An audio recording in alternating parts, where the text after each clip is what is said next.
कभी धूप में, कभी छाव में, कभी हसरतों के मुकम में, जिंदगी के हर पड़ाव में सलाम है हाँ तुझको जिंदगी। सलाम है जिंदगी,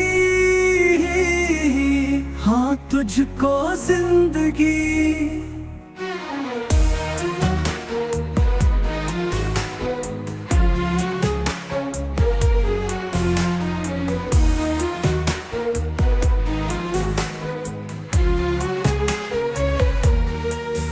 कभी सपनों की उड़ान में, कभी जज्बों के तूफान में, जिंदगी के हर इम्तिहान में सलाम है हाँ तुझको जिंदगी। सलाम है जिंदगी, हाँ तुझको जिंदगी।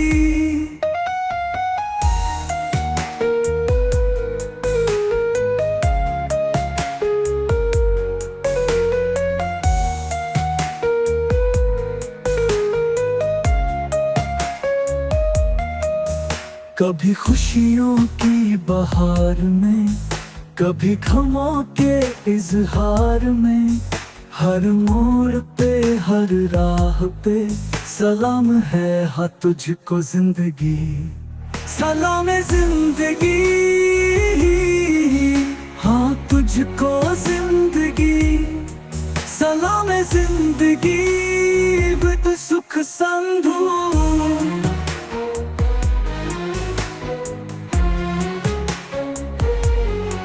This week the guest is Ajay Brahmanaji.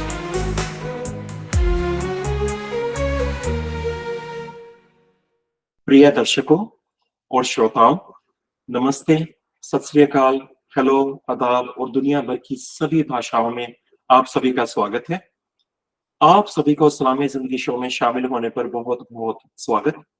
यह शो आपके लिए है जीवन के हर रंग और हर संघर्ष की कहानी को लेकर।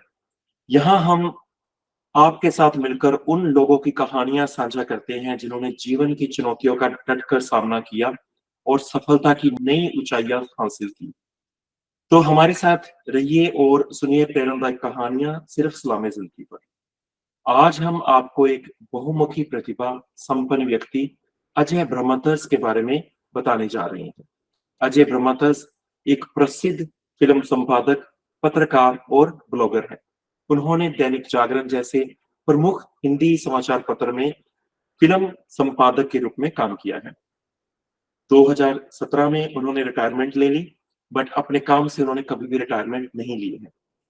अजय जी एक लोकप्रिय हिंदी ब्लॉग चवनी चाप भी लिखते हैं, जहां वह फिल्म, साहित्य और संस्कृति के विषयों में अपने विचार साझा करते हैं।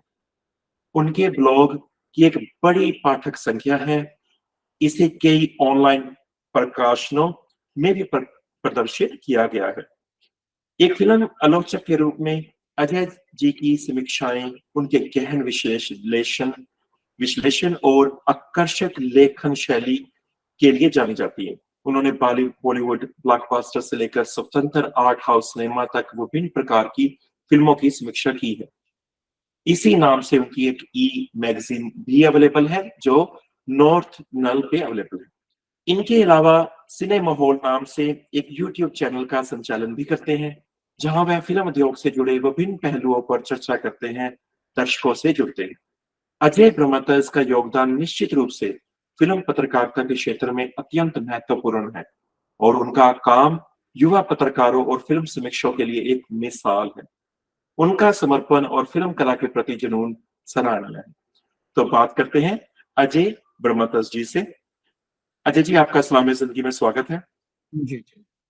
अजय जी, आपने दैनिक जागरण जैसे प्रमुख हिंदी समाचार पत्र में फिल्म समीक्षक का रूप में काम किया है। एक फिल्म पत्रकार के रूप में आपकी यात्रा के बारे में कुछ बताइए। जी, नमस्कार दोस्तों, ऑस्ट्रेलिया के दोस्तों या दुनिया में जहाँ कहीं भी आप मुझे सुन पा रहे हैं, देख पा रहे हैं। सभी को मैं सलाम करता हूँ। मैं मुंबई में हूँ अभी भारत के। मुंबई जो हिंदी फ़िल्मों की उद्योग नगरी है और कैपिटल है एक तरीके से। हिंदी फ़िल्में यहाँ ज़्यादा बनती हैं, बाकी मराठी भी बनती हैं और दूसरी भाषाओं में भी बनती हैं। मैं मुख्य रूप से हिंदी फ़िल्मों का आलोचक हूँ। कभी-कभी दूसरी भाषाओं की भी फ़िल्में देखता हूँ, उसके बारे में लिखता या बोलता हूँ। दैनिक जागरण में जोड़ने से पहले थोड़ा बता दूँ, जो जो व्यक्तिगत बातचीत में आएगी वहाँ भी ज़िक्र करूँगा मैं।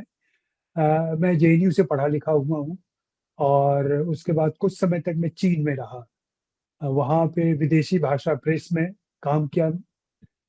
वहाँ मैं अपने मित्र जेएनयू के ही पुराने मित्र प्रदीप तनेजा के सहयोग से पहुँचा था, उनके सुझाव पर।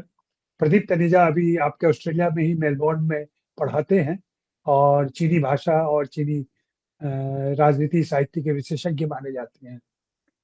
बहरहाल चीन से लौटने के बाद मैं भारत जब आया, तो शुरू में मैंने 8-9 साल फ्रीलांसिंग की। अ, कई वजहों से फिर 1999 में मैंने दैनिक जागरण जॉइन किया पहली बार और उसके कुछ दिनों के बाद फिर दैनिक भास्कर में चला गया। वो भी इक्वली इम्पोर्टेंट अखबार है यहाँ का। फिर उसके बाद फिर से दैनिक जागरण में आ गया और रिटायरमेंट तक मैं वहीं काम करता रहा। मैंने फ़िल्म ब्यूरो चीफ के तौर पर जॉइन किया था उनको और फ़िल्म एडिटर के तौर पर रिटायर किया 2017 अक्टूबर में। और तब से लगातार मैं फ़िल्मों पे लिख रहा हूँ, अपने लेखों को संपादित, संकलित कर रहा हूँ। मेरी बहुत सारी किताबें आ चुकी हैं और पिछले दिनों इरफ़ान पे लिखी एक किताब आई थी और कुछ पन्ने कोरे रह गए। उस किताब की काफ़ी चर्चा हुई। फिर वो किताब दूसरी भाषाओं में भी ट्रांसलेट हुई, अंग्रेजी में भी आई है और अंग्रेजी में उसका नाम है इरफान इकोज ऑफ प्रेजेंस। इसके अलावा और भी किताबें हैं। तो अब मैं संतुष्ट हूँ। मैं पत्रकारिता से अपने पत्रकारिता में आने के भी अपने किस्से हैं, उतनी डिटेल में नहीं जाऊँगा। लेकिन ये है कि जब से मैंने फ़िल्मों पर लिखना शुरू किया, फ़िल्मों में बातें करना शुरू किया, तब से मैं फ़िल्मों पर ही मैंने खुद को केंद्रित रखा है। जी। थैंक यू जी। आपकी फिल्म समीक्षाएं अंतर्दृष्टिपूर्ण विश्लेषण और आकर्षक लेखन शैली के लिए जानी जाती हैं। एक अच्छी फिल्म समीक्षा लिखते समय आप किन मुख्य बिंदुओं को ध्यान में रखते हैं? जी देखिए, कोई अच्छी या बुरी समीक्षा जैसी बात नहीं होती है, समीक्षा समीक्षा होती है। ये पढ़ने वालों पर निर्भर करती है कि वे उसे कैसे लेते हैं। हाँ, लेकिन बतौर समीक्षक हमारी मौलिक ईमानदारी होती है, एक बेसिक ईमानदारी लेकर हम चलते हैं। हम ये कोशिश करते हैं कि एक वस्तुनिष्ठ तरीके से जो हम देख रहे हैं फ़िल्म, उसकी कोई ऐसी कुंजी, कोई ऐसी चाबी हम अपने दर्शकों को दे सकें, जिससे वे उस फ़िल्म को थोड़े बेहतर तरीके से समझ सकें। वैसे आप जानते हैं, हमारे देश में हर कोई राजनीति का विशेषज्ञ है, क्रिकेट का विशेषज्ञ है और सिनेमा का विशेषज्ञ है। हर किसी की रुचि है इन तीनों विषयों में और यहाँ अपनी राय होती है। लेकिन एक फ़िल्म समीक्षक के तौर पर, फ़िल्म प पत्रकार के तौर पर मेरी ज़िम्मेदारी ये होती है कि मेरे लेखन में कोई कंसिस्टेंसी है कि नहीं? मेरे लेखन में कोई एक वैचारिक आप कड़ी जोड़ पाते हैं कि नहीं? अगर मैं हर फ़िल्म को देख के अपनी राय पेंडुलम की तरह कभी बाएँ, कभी दाएँ जाता रहूँ और मुझे हर काम बहुत अच्छा लगे, तो कहीं न कहीं मुझ में खोट है। मैं भी एक व्यक्ति हूँ, एक इंसान हूँ, मेरी अपनी परवरिश रही है, मेरी अपनी पढ़ाई-लिखाई, मेरी अपनी राजनीतिक और सामाजिक सोच है। उसके हिसाब से मैं फ़िल्मों का मूल्यांकन करता हूँ और हाँ, चूँकि मैं हिंदी का आलोचक हूँ, हिंदी का समीक्षक हूँ, तो समीक्षा करते समय मैं ये देखता हूँ कि हिंदी समाज, हिंदी जाति, हिंदी नेशन जो है, उसके हित में कितनी बातें हुई हैं फ़िल्म के अंदर। उसके सोशियो पॉलिटिकल या फैमिली वैल्यूज़ की कितनी कदर की गई है और किस तरीके से उसको रखा गया है। हाँ, जो बदलाव होता है, जो विसंगतियाँ हैं, जो मुश्किलें हैं, जो जटिलताएँ हैं और उसको कितने बारीक तरीके से लेखक, निर्देशक और कलाकारों ने पर्दे पर पेश किया है, मेरी कोशिश रहती है कि उसको रेखांकित करूँ। थोड़ा-सा मैं बायस ज़रूर हूँ, मैं कहता हूँ इस बात को खुलेआम कहता हूँ कि जो भी नई प्रतिभा है, जो भी नया काम है, उसको लेकर मैं बायस होता हूँ। उसकी मैं ज़रूर तारीफ़ करता हूँ, उसमें कमियाँ कम खोजता हूँ जो पहली कोशिश होती है। पहली कोशिश में हमेशा अच्छी बातें करता हूँ मैं, फिर दूसरी कोशिश, तीसरी कोशिश में फिर मैं उनकी आलोचना करता हूँ, उनकी कमियाँ निकालता हूँ। मेरा अपना मानना है कि ये एक ऐसा मुश्किल प्लेटफ़ॉर्म है, एक मुश्किल दुनिया है, जहाँ जो कोई भी आ रहा है पहली बार, वो तमाम गलतियाँ करते हुए आएगा। लेकिन उसका स्वागत किया जाना चाहिए, उसको प्रोत्साहन देना चाहिए, उसको आगे बढ़ने के लिए हौसला देना चाहिए। जी। बिल्कुल जी। आप एक फ़िल्म संपादक और फ़िल्म समीक्षक के रूप में आपको किन चुनौतियों का सामना करना पड़ता है? देखिए, ऐसी कोई चुनौती तो है नहीं। एक सबसे बड़ी चुनौती थी, चूँकि मैं बहुत ही पॉपुलर अखबार में काम करता था, वो भी हिंदी के अखबार में, तो और उसे पढ़ने वाले एक रिक्शा चालक भी हैं, नाई भी है, दूसरे ऐसे जो जिनको हम कम पढ़ा-लिखा समझते हैं, वैसे लोग भी हैं। फिर यूनिवर्सिटी के प्रोफ़ेसर्स भी हैं, साइंटिस्ट भी हैं। दूसरा जो ऊँचा तबका है, हाई-ब्रो तबका है, वो भी है। तो मुझे एक ऐसी भाषा खोजनी पड़ी, जो जो कम पढ़े-लिखे हैं, उनके सिर के ऊपर से ना जाए और जो ज़्यादा पढ़े-लिखे हैं, उनको बहुत सतही और घटिया ना लगे। तो वो एक खोज रही जिसमें मुझे 5-6 महीने लगे और फिर मैंने वो भाषा तय की। चूँकि मैं हिंदी से पढ़ लिख के आया हूँ और एक सामाजिक राजनीतिक सोच रही है, छात्र जीवन में मैं पॉलिटिक्स में एक्टिव था, तो वहाँ से एक सोच मेरी बनी है। तो ये सारी चीज़ें मेरे लेखन में, मेरी सोच में, मेरी समझदारी में आता है और उसी हिसाब से मैं उसको बेझिझक व्यक्त करता हूँ। फिर मैं वहाँ लिहाज़ नहीं करता क्योंकि वो मेरी सोच है, आप मुझसे डिसएग्री कर सकते हैं, लेकिन मेरी ईमानदारी पर आप शक नहीं कर सकते। हाँ, जी। बिल्कुल जी। आप एक लोकप्रिय हिंदी ब्लॉग चवन्नी चाप भी लिखते हैं। ब्लॉगिंग की दुनिया में आपका अनुभव कैसे रहा है? और इसने आपके लेखन कौशल को कैसे प्रभावित किया? देखिए, पहले मुझे नहीं मालूम था, जब हमने लिखना-पढ़ना शुरू किया तो इंटरनेट था भी नहीं। इवन सारे मेल, इंटरनेट मेल वगैरह सब बाद में आई चीज़ें। तो हमने खुद को ये कोशिश की कि नई पीढ़ी जो है, नई सोच जो है, नई चीज़ें जो आ रही हैं, उसके हम कदम हो सकूँ। मेरी उम्र अभी 68 है और उस हिसाब से मैं 67-68 है, तो मैं कह सकते हैं कि देश का सीनियर सिटीज़न हूँ, बुज़ुर्ग हो चुका हूँ।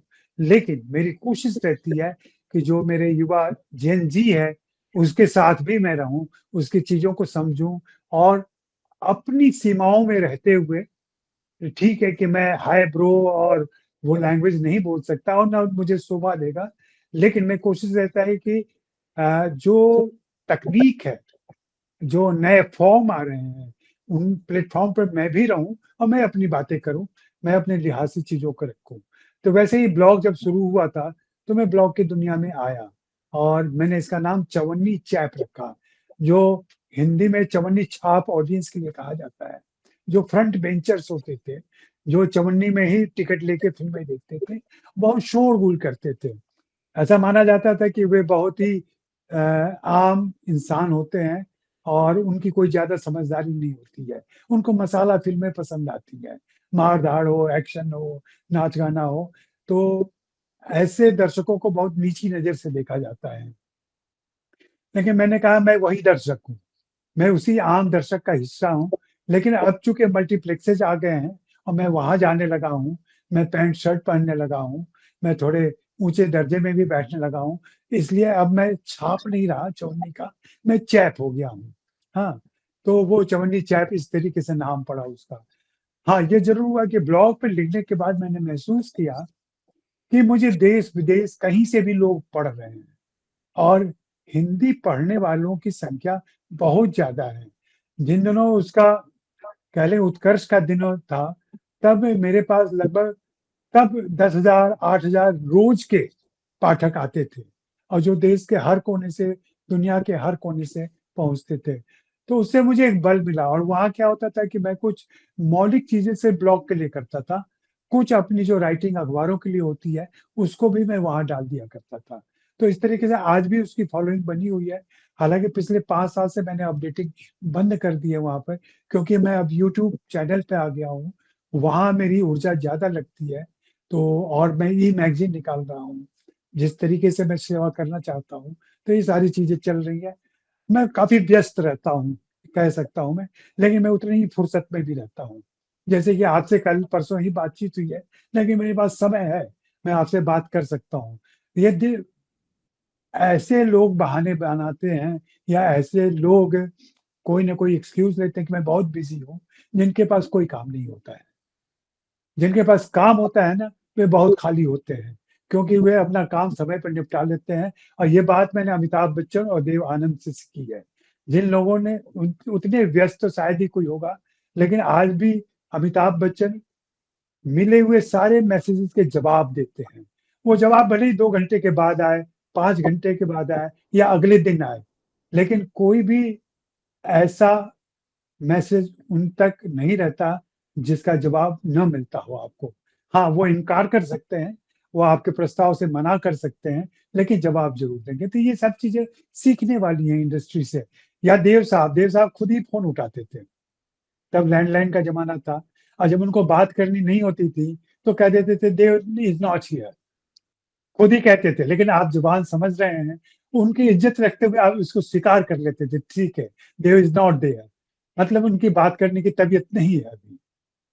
तो ये आपको रिस्पेक्ट रखनी चाहिए। आप फिर पीछे पड़ जाए, नहीं-नहीं आप ही बोल रहे हैं, आपको मुझसे बात करनी चाहिए, ऐसा ऐसा कोई प्रेशर नहीं है, उनके सामने कोई ऐसा दबाव नहीं है। ना उन्होंने कोई शुल्क लिया है बात करने के लिए। तो ये सारी चीज़ें हैं। बहुत कुछ सीखने समझने का मिला ब्लॉग से और दुनिया भर में मेरे पाठक मिले, जहाँ से मुझे बहुत प्यार मिला और इसी ब्लॉग की हैसियत से मैं जब टोक्यो शहर में घूम रहा था, तो मुझे वहाँ रहने की 1 दिन की जगह मिली।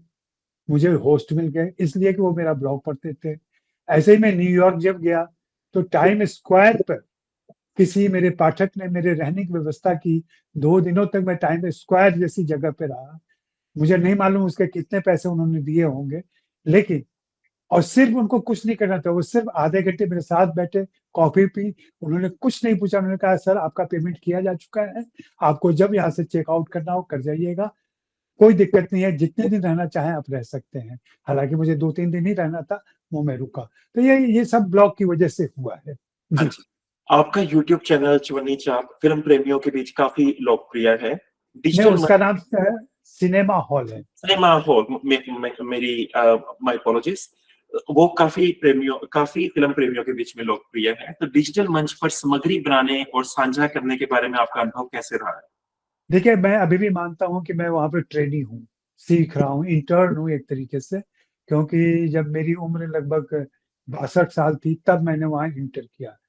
लिखने में मैं कह सकते हैं कि एक अनुभव रहा है मेरा, लंबा अनुभव है, 3 दशकों का अनुभव है। लेकिन बोलने में हाँ, अगर आप सवाल-जवाब मुझसे कर रहे हैं, तो मैं काफ़ी अच्छी बातचीत कर लेता हूँ। लेकिन खुद ही बोलना हो, तो मुझे थोड़ी दिक्कत होती है और हाँ, मैं स्क्रिप्ट लिख कर नहीं बोलता, एक्सटेम्पोर बोलता हूँ। बस सोचता हूँ, बोलता हूँ, तो कई बार बोलने के बाद लगता है कि यार मैंने सोचा तो था कि ये मुद्दा भी बोलूँगा, फिर वो छूट जाता है। ये गलतियाँ मुझसे होती हैं, लेकिन अब मैं क्या करूँ, ये मेरी आदत बनी हुई है और ऐसे ही कम लोग हैं, 8000 के करीब हैं मेरे वहाँ पे जो सब्सक्राइबर हैं। मैं चाहता हूँ कि वे लोग बढ़ें।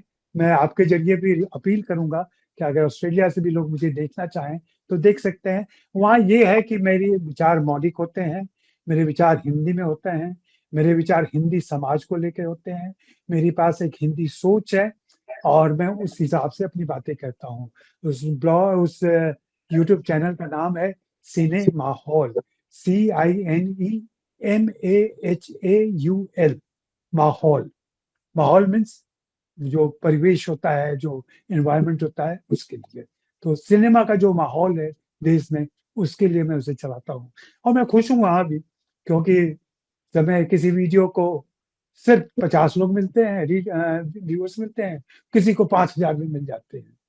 डिपेंड करता है दर्शकों की रुचि पर। मैं तो वही इंसान हूँ, जो 50 वाला भी बोलता हूँ, जो 5000 वाला भी बोलता हूँ। जी। बिल्कुल जी, आप सभी श्रोताओं और दर्शकों ने सुना है अजय ब्रह्मदास जी का यूट्यूब का चैनल का नाम, तो प्लीज़ वहाँ पर जाके सब्सक्राइब कीजिए और वीडियोज़ देखिए और लाइक कीजिए। तो जो मेरा नेक्स्ट क्वेश्चन है वो है कि फ़िल्म साहित्य और संस्कृति के लिखने के अलावा आप और कौन से अन्य विषयों के बारे में लिखना चाहते हैं?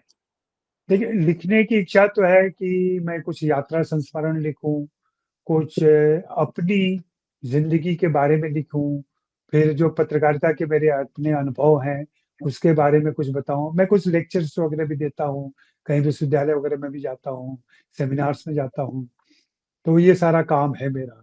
मेरा एक विशेष काम है जिसके लिए मैं फंड की तलाश में हूँ और वो है कि आज़ादी के पहले का सिनेमा। और आज़ादी के पहले जो हिंदी सिनेमा के 3 सेंटर थे, कोलकाता, मुंबई और लाहौर। तो मुंबई के बारे में तो हम सब कुछ जानते हैं, कोलकाता के बारे में भी थोड़ा बहुत जानते हैं, क्योंकि वह भारत का हिस्सा रहा है, जो अब बंगाली सिनेमा के रूप में विकसित हुआ है। लाहौर को हमने भुला दिया है। लाहौर को इसलिए भुला दिया कि पार्टीशन हो गया, पार्टीशन के बाद हमने माना कि लाहौर अब हमारा हिस्सा नहीं रहा। तो इतिहास की किताबों में लाहौर का उल्लेख सिर्फ 5-10 पन्नों में आता है, उससे ज़्यादा नहीं होता है। ऐसे ही लाहौर जो पाकिस्तान में अब है, तो पाकिस्तान की फ़िल्म इंडस्ट्री भी ऐसा मानती है कि उनका इतिहास तो 1947 के बाद शुरू होता है।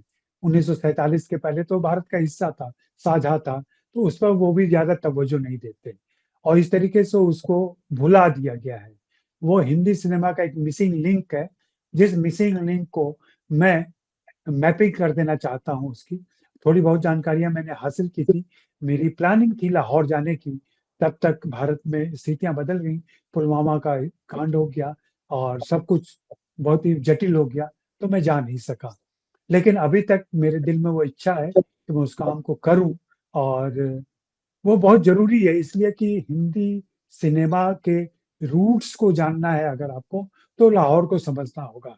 इसकी जड़ें लाहौर तक हैं और उन जड़ों तो को जाने बिना, उन जड़ों के बारे में जाने बिना हम हिंदी सिनेमा की ज़्यादा बातें नहीं कर सकते क्योंकि अभी जो हिंदी सिनेमा है, उसमें जो डायलॉग किए जा रहे हैं, उसमें जो एक्टरों चुने गए हैं, कैसे एक्टर लोग हो सकते हैं, हीरो मटेरियल क्या होता है, स्क्रिप्ट कैसे लिखी जानी चाहिए, म्यूज़िक कैसा होना चाहिए, म्यूज़िक में क्या इंस्ट्रूमेंट बजने चाहिए, ये सब कुछ लाहौर ने हमें सिखाया है।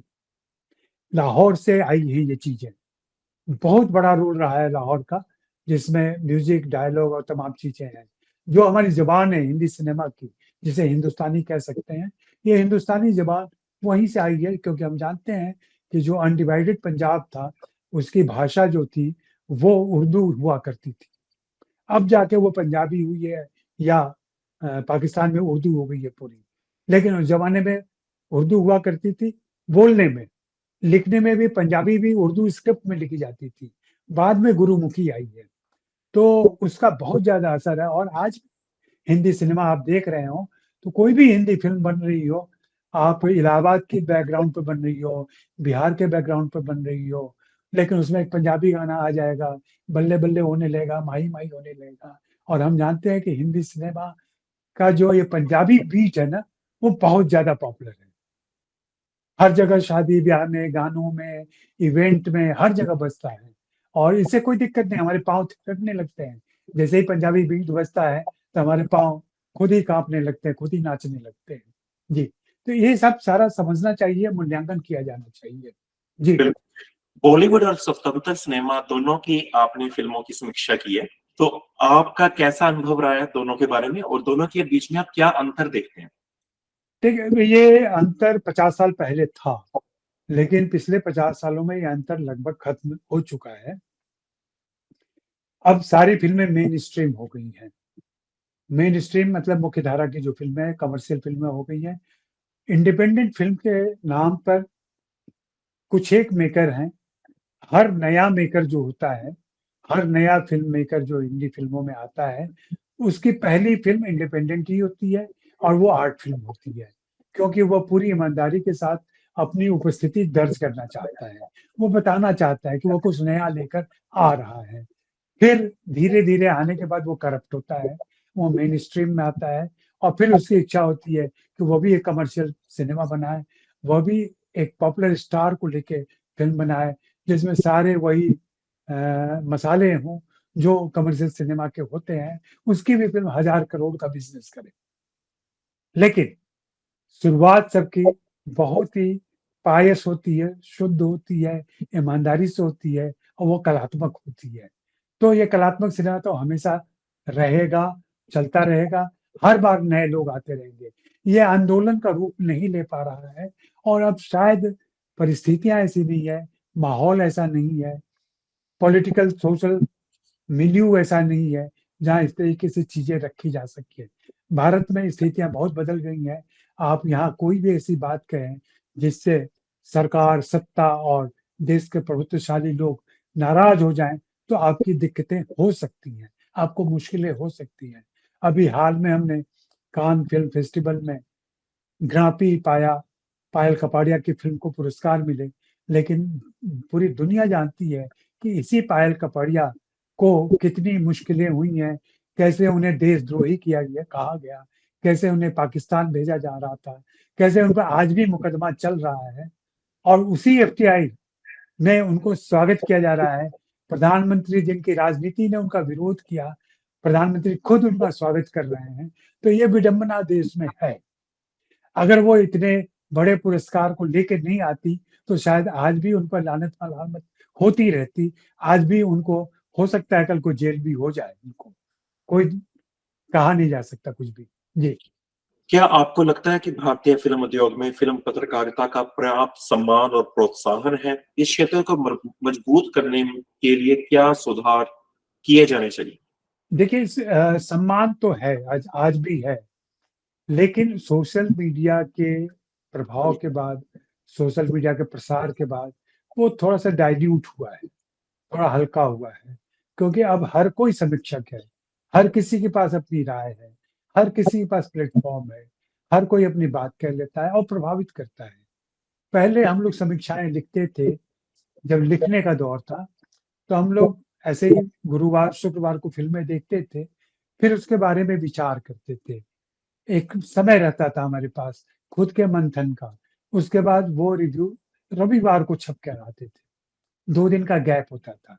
लेकिन अब तो लोग फ़िल्में देखते हुए इंटरवल में ट्वीट कर देते हैं, इंटरवल में दूसरे सोशल मीडिया पर लिख देते हैं कि अभी तक फ़िल्म अच्छी नहीं लग रही है या अभी तक फ़िल्म अच्छी लग रही है, आगे क्या होगा? मुझे लगता है इससे समीक्षा का माहौल खराब हुआ है। समीक्षा एक सुविचारित तरीके से आना चाहिए और हर समीक्षा को स्पेस मिलना चाहिए। फ़िल्मों को भी स्पेस मिलना चाहिए। फ़िल्म जैसे खाना, खाते हुए आप तुरंत स्वाद अगर बताना शुरू करेंगे, तो गर्म खाने का स्वाद आप नहीं बता सकते। खाना थोड़ी देर खाने के बाद ही आप कह सकते हैं, जब उसकी तासीर समझ में आएगी कि वो ठंडा था, गरम था, उसका आपके शरीर पर क्या असर हुआ। खाते हो ज़हर भी खाते हो तो उसका असर होने में 5 मिनट लगता है, 2 मिनट लगता है। लेकिन खाने के साथ आप प्रभाव बताने लगते हैं, ये सिनेमा के साथ हो चुका है। तो माहौल थोड़ा-सा हल्का हो गया है और नॉन सीरियस हो गया है और एक कंसिस्टेंसी नहीं है। आप देखेंगे कि जो नए सोशल मीडिया के जिनको मैं तुरंता समीक्षक कहता हूँ, इमीडिएसी जिनके पास रहती है, वो लोग मेरी फ़िल्म आएगी तो कहेंगे मैं दुनिया का सबसे बड़ा फ़िल्म मेकर हूँ। फिर आपकी फ़िल्म आएगी तो कहेंगे आप दुनिया के सबसे बड़े फ़िल्म मेकर हैं। तो जब जो सामने रहता है, वो उनके लिए माइंड ब्लोइंग होता है। वो उनके सामने कभी हुआ ही नहीं हो ऐसा बताते हो, ऐसा होता नहीं है। अगर मैं मान लीजिए फ़िल्मों की बात करते हुए दिलीप कुमार को और किसी बिल्कुल नए अभिनेता को एक ही तराजू पर रखता हूँ, तो कहीं न कहीं मेरी सोच में खोट है या मेरी समझदारी में कोई दिक्कत है। जी। नहीं, मैंने आपकी बहुत फ़िल्मों की समीक्षा देखी है, आप बहुत ऑनेस्टली हर एक फ़िल्म की समीक्षा करते हैं। मेरा जो नेक्स्ट प्रश्न है, वो है फ़िल्म पत्रकारिता में आने का निर्णय आपने कब लिया और कैसे लिया? क्या यह हमेशा से आपका जुनून रहा है? देखिए, हर भारतीय के 2-3 जो जुनून है उसमें फ़िल्म और क्रिकेट तो है ही और सिनेमा उसका एक हिस्सा है। पॉलिटिक्स भी थोड़ा बहुत मैं बिहार से हूँ और बिहार के लोग जन्मजात पॉलिटिशियन होते हैं। हर चौराहे पर वो प्रधानमंत्री को डिस्कस करते हैं, मुख्यमंत्री को डिस्कस करते हैं, दुनिया भर की पॉलिटिक्स डिस्कस करते हैं। आपको पता होगा कि बीबीसी सबसे ज़्यादा बिहार में सुना जाता था। तो उस बैकग्राउंड से मैं आता हूँ, फिर जेएनयू में रहा। जेएनयू खुद ही अपने आप में एक पॉलिटिकल जगह रही है। फिर मैं चाइना चला गया। तो मेरे जो मेरी परवरिश है उसमें ये सारी चीज़ें घुली-मिली हुई हैं। तो ये था कहीं पर लिखने का। हाँ, लेकिन मैं आने के बाद जब चीन से भारत लौटा, तो मैं कुछ दिनों तक पब्लिक इंटरेस्ट और इंटरनेशनल रिलेशन, पॉलिटिक्स इन पर लिखता था। लेकिन एक समय आया जब मुझे लगा कि नहीं, अब मुझे एक जगह कहीं खुद को फ़ोकस करना चाहिए और माहौल कुछ ऐसा बना कि मैं धीरे-धीरे सिनेमा में आ गया और 4-5 साल तक मैंने फ्रीलांसिंग की। उसमें मेरे कुछ बहुत सहयोगी रहे। इनिशियली डेज़ में मैं श्याम बेनेगल जी के संपर्क में आया और बेनेगल जी के साथ मैं उनसे मिलता रहा, उनकी शूटिंग पे गया, उनसे बहुत कुछ सीखा और समझा। फिर मेरे कुछ और दोस्त बने ऐसे जो सिनेमा से संबंधित है, उन लोगों से सीखा, पढ़ा, समझा और फिर मैं धीरे-धीरे इसमें एक्टिव हो गया। और मैंने पहले दैनिक जागरण की नौकरी की, फिर भास्कर और फिर जागरण। इस तरीके से और मैं फ्रीलांसिंग के दिनों में देश के लगभग सभी प्रमुख अखबारों में मैं लिखता रहा और अभी रिटायरमेंट होने के बाद भी मैं लिख रहा था, लेकिन अब मैंने फ्रीलांसिंग बंद कर दी है और कभी कुछ इच्छा होती है तो किसी को बता देता हूँ, लिख देता हूँ। नहीं तो मेरा अपना यूट्यूब चैनल है, वहाँ अपना काम करता रहता हूँ, उसी के ज़रिए मैं आता हूँ। जी। आपकी पारिवारिक पृष्ठभूमि ने आपके करियर के चुनाव को कैसे प्रभावित किया? क्या उन्होंने आपके इस निर्णय का समर्थन किया? देखिए, उन्होंने कोई हस्तक्षेप नहीं किया और ना कोई विरोध किया, इस तरीके से उन्होंने उसको प्रभावित किया, क्योंकि मेरे पास पूरी आज़ादी थी और ये आज़ादी मैंने हासिल कर ली थी एक तरीके से, क्योंकि मैं किसी के कहे में कभी नहीं रहा मैं। परिवार में भी नहीं रहा, मैंने प्रेम विवाह किया जो मेरे परिवार में सबसे पहला था। मैं जेएनयू आया दिल्ली पढ़ने के लिए, वो पहला था। विदेश जाने वाला मैं दे परिवार का पहला व्यक्ति था। और इस तरीके से फ़िल्मों में आने, लिखने वाला भी मैं पहला व्यक्ति हूँ, मेरे बाद भी कोई नहीं आया है। तो किसी ने विरोध नहीं किया। समर्थन इसलिए रहा कि किसी ने विरोध नहीं किया, इसलिए मैं समर्थन मानता हूँ और अच्छा ही रहा, मेरा अनुभव अच्छा रहा। बाद में तो मैं अखबारों में छपने लगा और फ़िल्म कलाकारों के साथ दिखने लगा, तो सभी को अच्छा लगता है, ये सब कुछ देख कर के, सुन कर के। कौन नहीं चाहेगा कि उसका परिवार का कोई सदस्य शाहरुख खान के साथ खड़ा हो, अमिताभ बच्चन के साथ खड़ा हो, इरफ़ान के साथ खड़ा हो, उससे उसकी दोस्ती हो, उससे उसकी बातचीत होती हो, उसके साथ उसकी तस्वीरें हों, तो ये सारी चीज़ें तो अच्छी लगती हैं सब, जो सोशली थोड़ा एक आपको रेलेवेंस देती हैं। बाकी मुझे इसमें मज़ा आता है अब, मज़ा आता है इसलिए मैं डूबा रहता हूँ। आप फिल्म पत्रकार बनने के दौरान आपको किन चुनौतियों का और संघर्षों का सामना करना पड़ा? और उस कठिन समय में आपको प्रेरणा कैसे मिली? थोड़ी-सी ये कड़वी सच्चाई है कि हिंदी फ़िल्मों में हिंदी की कदर कम है थोड़ी-सी और वैसे ही हिंदी पत्रकारों की भी। मैं जब आया तब उस ज़माने में हिंदी के पत्रकार बहुत ही नाम मात्र के होते थे और वैसे ज़्यादातर पत्रकार थे जो कहीं न कहीं स्क्रिप्ट राइटर बनना चाहते थे, गीत लिखना चाहते थे या कलाकार बनना चाहते थे।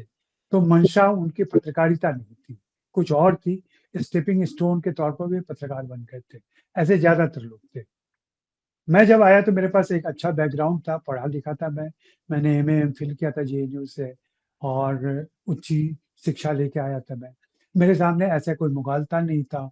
मैं स्क्रिप्ट राइटिंग में कभी नहीं जाने की कोशिश की। इतनी जान-पहचान, इतनी दोस्ती होने के बावजूद लोग मुझे कहते हैं कि आप तो नहीं गए, क्यों नहीं गए? मेरी कोई इच्छा नहीं थी। इसलिए मैं ज़्यादा ईमानदारी से ठोस तरीके से अपना काम कर सका, पत्रकारिता कर सका। तो चुनौती के रूप में यही थी कि पहले अपने लिए जगह बनाना। हिंदी में बात करते हुए, ये बताते हुए कि हिंदी में भी चीज़ें लिखी और पढ़ी जा सकती हैं, की जा सकती हैं, उसके लिए जगह बनाने में थोड़ा वक़्त लगा। लेकिन आज मुझे खुशी होती है कि हिंदी के सैकड़ों पत्रकार फ़िल्म इंडस्ट्री में काम कर रहे हैं और उन्हें शायद मालूम नहीं है कि उनके बुनियाद के लिए किसी ने कितनी मेहनत की थी, कितना अपमान झेला था। मैं घंटों कई बार ऐसा हुआ है कि किसी कलाकार के वैनिटी वैन या मेकअप रूम के बाहर बैठा रहा, मेरा इंटरव्यू नहीं हुआ। मैं लौट आया निराश होकर, लेकिन मैंने तब भी अपमानित महसूस नहीं किया। मैंने अंदर से नहीं महसूस किया। मुझे यही लगा कि आज मेरी कदर इनको नहीं मालूम है, कल को मालूम होगी तो ये मुझे बुलाएँगे और ये हुआ। ये हुआ मेरे जीवन काल में ही हुआ, 5 साल लगा उसको और ऐसा हुआ कि लोग बुलाने लगे, बताने लगे और मुझे इस इंडस्ट्री के कई प्रतिभाओं को पहला इंटरव्यू करने का मौका मेरे पास मिला है कि मैं पहला इंटरव्यू करूँ, ताकि वो एक सुकून महसूस करें। ऐसा ना लगे कि कोई आक्रामक तरीके से उन पर हमला कर रहा है। और इसमें तमाम बड़े नाम हैं, चाहे वो रणवीर कपूर हो, चाहे रणवीर सिंह हो, चाहे करीना कपूर हो, ऐसे सारे लोगों के मैंने पहले इंटरव्यू किए हैं। पहली बार जब भी वे मीडिया के सामने आए, तो ये मौका मुझे मिला है। और कई बार ऐसा हुआ है कि जब वे दुविधा में होते हैं, परेशान होते हैं, करियर डिसीजन को लेके भी उन लोगों ने मुझसे बातें की हैं। मैं घंटों बैठा हूँ, जिसको मैंने न कभी लिखा, न शेयर किया, लेकिन वो सब मेरी यादें हैं और सुनहरी यादें हैं, खुशबूदार है वो यादें। तो ये सारी चीज़ें हुई हैं। तो चुनौती जैसी बहुत बड़ी बात नहीं है, ये मज़ा है। आप कितना इन्वॉल्व होते हैं, उसी में इसकी खूबसूरती है। आपके लिए प्रेरणा के स्रोत कौन रहे हैं? कौन-सी हस्तियाँ जिन्होंने आपके लेखन और विचारों को प्रभावित किया? कि रामधारी सिंह दिवाकर, वे साहित्यकार हैं और पटना में रहते हैं। उन्होंने मुझे इस दिशा में लिया।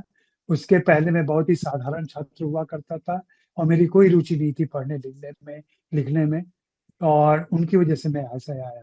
फिर मेरे एक दोस्त हैं जिनका नाम संयोग से अमिताभ बच्चन ही है, और वे पोएट हैं। अब अमिताभ नाम से लिखते हैं, उनका सहयोग रहा। मेरी पत्नी है विभा रानी, जिनसे मैंने शादी की है, तो उनका सहयोग रहा। प्रदीप तनेजा हैं, जो आपके मेलबोर्न ऑस्ट्रेलिया में ही हैं। तो ऐसे बहुत सारे दोस्त हैं, बहुत सारे मेरे गुरु रहे हैं। और हिंदी फ़िल्मों में मैं अमिताभ बच्चन का नाम लूँगा, श्याम बेनेगल का नाम लूँगा, आमिर खान का नाम लूँगा, इरफ़ान का नाम लूँगा। बल्कि फ़िल्म पत्रकारिता में लाने का बड़ा श्रेय इरफ़ान खान को है। जब मैं दुविधा में था कि मुझे करना चाहिए कि नहीं करना चाहिए, तो उन्होंने मुझे प्रेरित किया और यहाँ पहुँचाया। जी, इसलिए उन पे मेरी एक किताब भी है, मैं आपको दिखाना चाहूँगा, बताना चाहूँगा अपने पाठकों को, आपके दर्शकों को, मैं ले आया हूँ। ये एक किताब है, अगर आप देख रहे हैं, हाँ जी, बिल्कुल। पीछे वो तस्वीर भी लगी हुई है उनकी। हाँ, हाँ, तो ये किताब है, ये सरस्वती बुक से प्रकाशित है और अमेज़न पे उपलब्ध है ये किताब। तो और सभी इसका हास्य अनुवाद ये है। हाँ जी। तो सभी श्रोताओं और दर्शकों को मैं इसका एक किताब का जो लिंक है वो यूट्यूब चैनल पे और जितने भी सोशल मीडिया अकाउंट्स हैं उन सब पे अवेलेबल करवा दूँगा। तो ये दोनों किताबें हैं मेरी। ठीक है जी। जी। और अ, मैंने सोचा ये मौका है आपके पाठकों दर्शकों को बताने का, तो मैं श्रोताओं को बताने का। जी। लेखक और पत्रकार होने के नाते आप अपने काम और निजी जीवन के बीच में संतुलन कैसे बनाया आपने? और क्या इन दोनों में संतुलन बनाते हुए कोई चुनौती रही आपके लिए? देखिए, जब मैं नौकरी कर रहा था और पत्रकारिता में काफ़ी बिज़ी था मैं, उस समय तमाम असंतुलन रहे, और जिसकी वज़ह से मेरे जीवन शैली की जो बीमारियाँ होती हैं, जैसे हाई ब्लड प्रेशर या डायबिटीज़, ये सारी चीज़ें हो चुकी हैं मुझे। मुझे एक बार दिल का दौरा भी पड़ चुका है। तो ये सारी चीज़ें मैं झेल चुका हूँ और ये सारा उस असंतुलन की वज़ह से ही हुआ। एक लाइफ़स्टाइल हो जाती है, आप रात-रात भर जगते हैं, पार्टियों में रहते हैं, देर तक शराब पीते हैं, पार्टी करते हैं, लौटते हैं, सुबह देर तक सोए रहते हैं। तो एक असंतुलित जीवन रहता है, अनुशासित नहीं रहता वो। लेकिन रिटायरमेंट के बाद मैं बहुत खुश हूँ, संतुष्ट हूँ, क्योंकि अब वैसी आपाधापी नहीं है और वैसी व्यस्तताएँ नहीं है, और मैंने बहुत सारी चीज़ें छोड़ दी हैं। छोड़ देने का मतलब कि अब मैं किसी का इंटरव्यू करने नहीं जाता, अब मैं लोगों से मिलने नहीं जाता, सिर्फ़ फ़िल्में देखने जाता हूँ और फ़िल्म देख के आता हूँ। फ़िल्में भी अगर मेरे घर से 10-12 किलोमीटर से दूर हो रही हैं, तो फिर मैं नहीं जाता हूँ मैं। फिर मैं इंतज़ार करता हूँ कि मेरे घर के आस-पास के स्क्रीन पे आ जाए या स्क्रीनर मिल जाए, तो मैं देख लूँ। तो अब मैं ज़्यादा मेहनत वैसे नहीं करता। हाँ, घूमने का शौक है, अगर कोई मुझे कहीं भी बुलाए, तो मैं जाने को तैयार रहता हूँ, और एक दिन काम का और एक दिन वहाँ घूमने-फिरने का मैं निकालता हूँ। जी, तो ये कोशिश मेरी रहती है। आपने लेखन के माध्यम से अपने लेखन लेखन के माध्यम से आप अपने पाठकों को क्या संदेश या प्रभाव छोड़ना चाहते हैं? देखिए, आजकल मेरा एक ही नारा है कि फ़िल्में देखें और फ़िल्में पढ़ें। जब मैं फ़िल्में पढ़ने की बात करता हूँ, तो वो ये होता है कि फ़िल्म देखते हुए आप थोड़ा गौर करें। अब तो ओटीटी या दूसरे मीडियम हो गए हैं, जहाँ पे आप फ़िल्मों को रिवाइंड कर सकते हैं। आप फ़िल्म को पलट कर देख सकते हैं और जब भी आपको ऐसी गौरतलब कुछ चीज़ें दिखती हैं, तो आप ज़रूर उसको रिवाइंड कीजिए। चाहे वो डायलॉग सुनने का हो, चाहे वो सीन समझने का हो, ये सारी चीज़ें। दूसरे, आजकल ओटीटी पर ऑडियो भी आते हैं, जहाँ पे डिटेल्स होते हैं, जहाँ पे बताया जाता है कि वो कलाकार बाएँ से दाएँ जा रहा है, आगे बढ़ रहा है, उससे मिलने जा रहा है। तो ये डिटेल डिस्क्रिप्शन होता है, फिर डायलॉग भी सुनाई पड़ते हैं। तो उसको भी देखिए और समझिए, सिनेमा को पढ़ने के लिए ये ज़रूरी है। और उसके बाद एक बार आप सिनेमा का ककहरा सीख गए, यानी कि एबीसीडी सीख गए, उसके बाद से तो आप खुद ही वाक्य लिखने लगेंगे, खुद ही लेख लिखने लगेंगे। लेकिन ये एबीसीडी सीखने की ट्रेनिंग आपको खुद लेनी चाहिए और ये अब इंटरनेट के ज़रिए और मॉडर्न टेक्नीक के ज़रिए आसानी से उपलब्ध है, जिसके लिए हम जैसे लोगों को पहले घंटों बिताने पड़ते थे, संगत करनी पड़ती थी, आवारगी करनी पड़ती थी। इसकी ज़रूरत अब नहीं रह गई है। और मैं कहूँगा कि फ़िल्में देखते समय फ़िल्मों के जो गैप्स हैं, उन पे भी गौर कीजिए, सिर्फ़ डायलॉग मत सुनिए और मोबाइल देखते हुए सिर्फ़ सुन के फ़िल्म मत देखिए। लोगों को लगता है कि जिस लैंग्वेज को वे जानते हैं, जैसे हिंदी में कोई फ़िल्म चल रही है, तो अपना काम कर रहे हैं, डायलॉग सुन रहे हैं, तो समझ रहे हैं कि फ़िल्म समझ रहे हैं। जबकि फ़िल्म क्या है? ऑडियो मीडियम नहीं है केवल। आप रेडियो नहीं सुन रहे हैं कि कोई दूसरा काम भी कर लेंगे, खाना भी बना लेंगे और सुन भी लेंगे। आप जब फ़िल्म देख रहे हैं, तो आप फ़िल्म देखिए। ऐसा नहीं हो रहा है आजकल, क्योंकि अब हमारी जो कंसंट्रेशन की क्षमता है, वो भी कम हुई है और वो इसलिए कम हुई है कि हम खुद ही रुचि नहीं लेते हैं। अगर आप रुचि लेंगे, तो कैसे आप अपने दोस्तों के साथ, अपने परिवारजनों के साथ घंटों बैठे रहते हैं, बेमतलब की बातें करते रहते हैं। आज रील देखने में आप घंटों लगा देते हैं ना, तब तो थकान नहीं होती आपको। आप रील देखे चले जा रहे हैं, स्क्रॉल किए जा रहे हैं सोशल मीडिया पर। आप जितनी देर स्क्रॉल करते हैं ना, उतनी देर में एक फ़िल्म देख सकते हैं या उससे दुगुना टाइम लगा के एक किताब पढ़ सकते हैं। लेकिन नहीं, हमें अपनी बुद्धि को उधर खर्च करना ही नहीं है। हमें ऐसा लगता है कि कुछ भी दिमाग ना लगे, हमारे इस पर असर ना हो, तो आप देखिएगा कुछ दिनों में हमारा सिर छोटा हो जाएगा। क्योंकि उसका काम ही नहीं रहेगा, तो दिमाग के का आकार भी छोटा होगा। हो सकता है कि हमारे सिर का आकार ऐसा हो जाए, कुछ दिनों के बाद। मतलब बिल्कुल। सदियाँ लग सकती हैं, लेकिन ऐसा हो जाएगा। अपने अनुभव से आप युवा पीढ़ी को कोई प्रेरणादायक संदेश देना चाहोगे, खासकर उन्हें जो इस क्षेत्र में आना चाहते हैं? मैं संदेश तो क्या दूँगा, लेकिन जो मेरा अनुभव रहा है और जो मेरे सबक रहे हैं, वही मैं बताना चाहूँगा कि अगर आप फ़िल्मों पे लिख रहे हैं, इसका मतलब ये नहीं होता है कि सिर्फ़ फ़िल्में ही आपकी दुनिया है। आपके आस-पास की दुनिया, आपका समाज, आपके देश की राजनीति, बाकी दुनिया में क्या हो रहा है, कैसे इज़राइल पैलेस्टीन पे हमला करके और उसको ज़बरदस्ती तबाह कर रहा है, इन सारी चीज़ों पे आपकी नज़र होनी चाहिए। कैसे अमेरिका गंदे खेल खेल रहा है पूरी दुनिया में, इस पर आपकी नज़र होनी चाहिए। आपके देश में क्या हो रहा है, हिंदू-मुसलमान कैसे बाँटे जा रहे हैं, कैसे मंदिर-मस्जिद के नाम पर लोगों का बँटवारा किया जा रहा है, कैसे देश में तबाही मची हुई है, कैसे कुछ पूँजीपतियों के हाथ में सारी चीज़ें दी जा रही हैं, इन सारी चीज़ों पे आपकी नज़र होनी चाहिए और ये नज़र होगी, इसका अध्ययन होगा, तभी आप फ़िल्मों का विश्लेषण कर पाएँगे, समझ पाएँगे फ़िल्मों को। और मैं मानता हूँ कि अगर हिंदी फ़िल्मों का आपको लिखना है, तो आपको अपने देश का इतिहास मालूम होना चाहिए। ऐसे ही जब भी आप कोई विदेशी फ़िल्म देखें, किसी और देश की, जापान की, कोरिया की, तो उस देश के कल्चर को, उस देश के इतिहास को भी समझ लें पहले। कंटेम्परेरी इतिहास को, एंशिएंट को, मिडिएवल को समझ लें, तो आपको फ़िल्म को समझने में एक अंतर्दृष्टि मिलेगी और आपकी समझ ज़्यादा बेहतर होगी दूसरे दर्शकों से। तो यही मैं अपने नए साथियों से कहता हूँ कि फ़िल्मों में आने के पहले, फ़िल्मों पर लिखने के पहले, ये सारी चीज़ें या उसके साथ-साथ करते रहिए, सीखते रहिए। मैं आज भी पढ़ता हूँ, मैं आज भी कोई नई जानकारी आती है, तो मैं उसे हासिल करने की कोशिश करता हूँ।